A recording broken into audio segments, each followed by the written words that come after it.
दिगंबरा दिगंबरा श्रीपाद वल्लभ दिगंबरा श्री स्वामी समर्थ गुरुदेव दत्त। देव म्हणत आहे, जर तुम्ही याकडे दुर्लक्ष केले तर तुम्ही खूप महत्त्वाचे काहीतरी अनमोल गमवाल। देव तुम्हाला सांगत आहे, मी तुम्हाला मदत करणे थांबवेन जर तुम्ही हे वगळले तर। त्यासाठी हा संदेश तुम्ही शेवटपर्यंत ऐका। देवाचा आशीर्वाद तुमच्याकडे येत आहे, हा देवाचा संदेश आहे। हे पूर्ण ऐकण्याकडे तुम्ही दुर्लक्ष करू नका। बाळा, मी तुला निवडले आहे, तू मला निवडलं नाहीस। तुमच्या समस्या सोडवण्यासाठी मी तुमच्या आयुष्यात प्रवेश केला आहे। जीवनाबद्दलचा दृष्टिकोन तुमच्या विचारांना महत्त्व देऊ नका, त्याऐवजी तुमच्या आत्म्याचे ऐका। अति विचार करू नका, परमेश्वराचे नामस्मरण करत राहा। दिगंबरा दिगंबरा श्रीपाद वल्लभ दिगंबरा। बाळा, तू माझा प्रिय भक्त आहेस, मी तुझ्यावर खूप प्रेम करतो। तुम्हीही स्वामी भक्त असाल आणि स्वामीवरती प्रेम करत असाल तर मी स्वामीचा लाडका बाळ आहे असे टाईप करा। हा व्हिडिओ लाईक करून या भक्तिमय चॅनलला सबस्क्राईब करा। बाळा, मरगळलेला आयुष्य झटक आणि स्वतःला पुन्हा जिवंत कर। आयुष्य जगताना प्रत्येकाच्या वाट्याला अशा काही अवस्था येतात ज्या खूप त्रासदायक वेदनादायक असतात, मानसिकदृष्ट्या थांबवणाऱ्या असतात आणि आपल्या स्वप्नांना इच्छांना मरगळ लावणारे असतात। हे मरगळलेले आयुष्य अनेकदा आत्मविश्वास कमी करते, ताणतणाव वाढवते आणि मानसिक आरोग्यावर परिणाम करते। परंतु मरगळलेल्या अवस्थेतून बाहेर पडण्यासाठी झटका देण्याचे कला शिकणे महत्त्वाचे आहे। मित्रांनो, मानसिक विज्ञान सांगतो की योग्य कृतीमुळे आणि सकारात्मक विचारसरणीने आपण आपले जीवन नव्या ऊर्जेने भरू शकतो।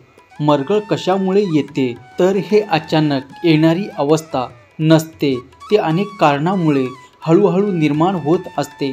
त्यामध्ये काही गोष्टीचा समावेश होतो, रोज तेच काम, नवनवीन अनुभवाचा अनुभव। यामुळे मन कंटाळून जाते, इतरांच्या अपेक्षा पूर्ण करताना स्वतःच्या भावना, आवडी आणि गरजांकडे दुर्लक्ष केल्यास मानसिक थकवा जाणवतो। सातत्याने अपयशाचा सामना केल्यास व्यक्ती आत्मविश्वास गमावतो आणि निराश होतो। सतत कामाचं टेन्शन, नातेसंबंधामधील तणाव आणि मानसिक शांततेचा अभाव हे मरगळ वाढवणारे घटक आहेत। मरगळलेल्या आयुष्याचे परिणाम, या अवस्थेमुळे व्यक्तीची कार्यक्षमता कमी होते, मानसिक आणि शारीरिक आरोग्यावर परिणाम होतो आणि नातेसंबंध तणावपूर्ण होतात। त्यामुळे तणाव, नैराश्य, चिंता आणि अनेकदा एकाकीपणाची भावना वाढते। तर यावरती आपण करायचे काय? अशा अवस्थेतून बाहेर येण्यासाठी मनोविज्ञान आणि संशोधन आधारित काही प्रभावी उपाय। या अवस्थेत जीवनाचे ध्येय आणि उद्दिष्ट स्पष्ट करणे अत्यंत महत्त्वाचे, त्यामुळे तुम्ही ठाम राहायला शिका। कोणती गोष्ट करताना मी दररोज सकाळी 30 मिनिटे व्यायाम करेल असे ठरवा। 2 नवीन गोष्टी महिन्यातून करायला शिका। छोट्या बदलांना सुरुवात करा। सर्व बदल मोठ्या प्रमाणावर करण्याचा प्रयत्न न करता छोटे छोटे बदल करा। यामुळे मानसिक तणाव कमी होईल आणि बदल साध्य करण्याची प्रक्रिया सुलभ होईल। जसे की पुस्तक वाचणे, नवीन आवडीची गाणे ऐकणे, आवडीची गाणं ऐकून दिवसाची सुरुवात करणे किंवा आपल्या जवळच्या व्यक्तीशी मन मोकळे गप्पा मारणे, नवनवीन अनुभवाचा स्वीकार करणे, काहीतरी नवीन करण्याचा प्रयत्न करणे मनाला ताजेतवाने करण्यासाठी उपयुक्त ठरते। त्यामुळे कोणतीही गोष्ट करताना पहिले तुम्ही विचार करा आणि त्यानुसार तुम्ही आपल्या आयुष्यात बदल करा।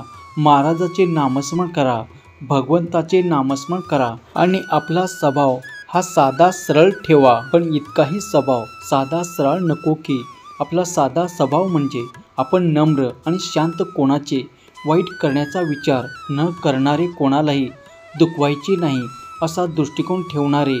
आपण अनेकदा असा विचार करतो की आपल्या साधेपणामुळे सगळ्याकडून आदर मिळेल, नाते अधिक मजबूत होते आणि लोक आपल्यावर विश्वास ठेवतील।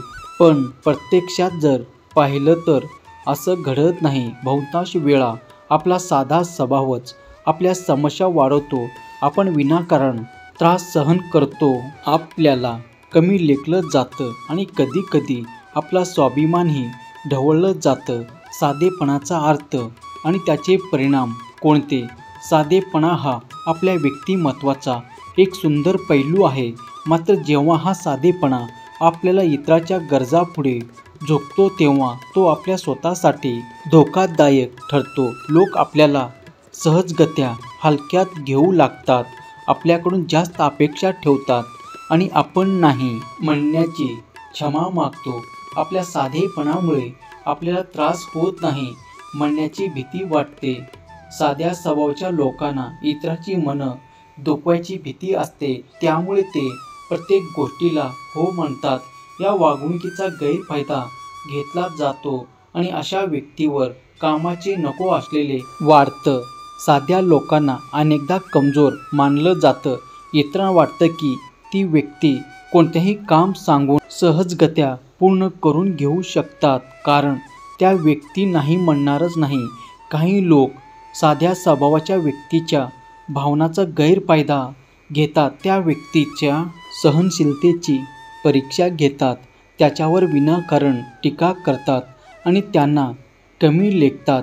हे लोक इतरांच्या गरजांवर लक्ष केंद्रित करतात, पण स्वतःच्या गरजा आणि भावनांकडे दुर्लक्ष करतात. त्यामुळे त्याचे मानसिक आरोग्य बिघडते. साध्या सर्व स्वभावामुळे आपण इतरांच्या अपेक्षानुसार वागण्याचा प्रयत्न करतो, ज्यामुळे आपण आपला आत्मविश्वास कमी करतो. आपल्या साधेपणामुळे लोक आपल्याला हलकं मानायला लागतात, त्यामुळे आपला स्वाभिमान कमी होतो आणि आपण स्वतःला द्वेष देत बसतो. त्यामुळे तुम्ही स्वतःला द्वेष देत तुम्ही बसू नका. सहनशीलतेची परीक्षा घेतात, त्यावर विनाकारण टीका करतात आणि त्यांना कमी लेखतात. हे लोक इतरांच्या गरजांवर लक्ष केंद्रित करतात, पण स्वतःच्या गरजा आणि भावनांकडे दुर्लक्ष करतात. त्यामुळे त्याचे मानसिक आरोग्य बिघडते. साध्या सर्व स्वभावामुळे आपण इतरांच्या अपेक्षानुसार वागण्याचा प्रयत्न करतो, ज्यामुळे आपण आपला आत्मविश्वास कमी करतो. आपल्या साधेपणामुळे लोक आपल्याला हलकं मानायला लागतात, त्यामुळे आपला स्वाभिमान कमी होतो आणि आपण स्वतःला द्वेष देत बसतो. त्यामुळे तुम्ही स्वतःला द्वेष देत तुम्ही बसू नका.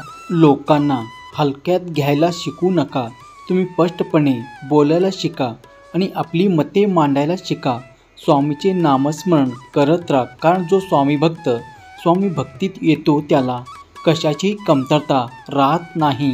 स्वामी प्रत्येक क्षणाला त्याची साथ देतात, त्यांना खंबीर बनवतात. आजचा संदेश आवडला असेल तर व्हिडिओला लाईक करून चॅनलला सबस्क्राईब करा. हा संदेश आपल्या प्रियजनांना शेअर करायला विसरू नका. कमेंट बॉक्समध्ये स्वामी नावाचा जयघोष करा. श्री स्वामी समर्थ. जय जय स्वामी समर्थ. श्री स्वामी समर्थ. जय जय स्वामी समर्थ. जय शिवशंकर नमामि शंकर शिवशंकर शंभो. जय गिरिजापती भवानी शंकर शिवशंकर शंभो. धन्यवाद.